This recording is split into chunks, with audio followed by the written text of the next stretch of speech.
జీవితంలో సుఖం అంటే రెండే మాటలు గుర్తుపెట్టుకోండి. తిన్నన్నం 2 గంటల్లో అరిగిపోవాలి, పడుకోగానే 2 నిమిషాల్లో గుర్రు పెట్టియాలి. అంతకంటే భాగ్యశాలి లేడు ఇక్కడ. ఈ అధికారం అందరికీ ఉందా? ఈ అర్హత మనకి దొల్లి దొల్లి దొల్లి తెల్లవార్లు దొల్లిని నిద్ర పట్టలేదు. ఎందుకంటే అక్రమంగా సంపాదించాం, అక్రమ సంబంధాలు పెట్టుకున్నాం. నిద్ర ఎలా పడుతుంది ఇక్కడ? ఓ పక్క భయం, ఓ పక్క బాధ, ఓ పక్క కంగారు. ఎందుకంటే తప్పు చేశాం కాబట్టి. తప్పు చేసిన వాడు సుఖంగా పడుకుంటాడండి. అడ్డమైన గట్టి తింటున్నాం కాబట్టి తిన్నది అరగదు.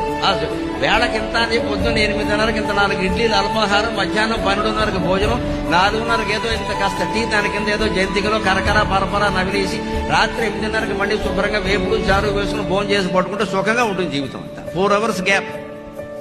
తిన్నదానికి 4 గంటలు తేడా ఉండాలని గుర్తుపెట్టుకోండి. 4 గంటలు విరామం, మధ్యలో ఏది తినకూడదు, ఆపేయాలి.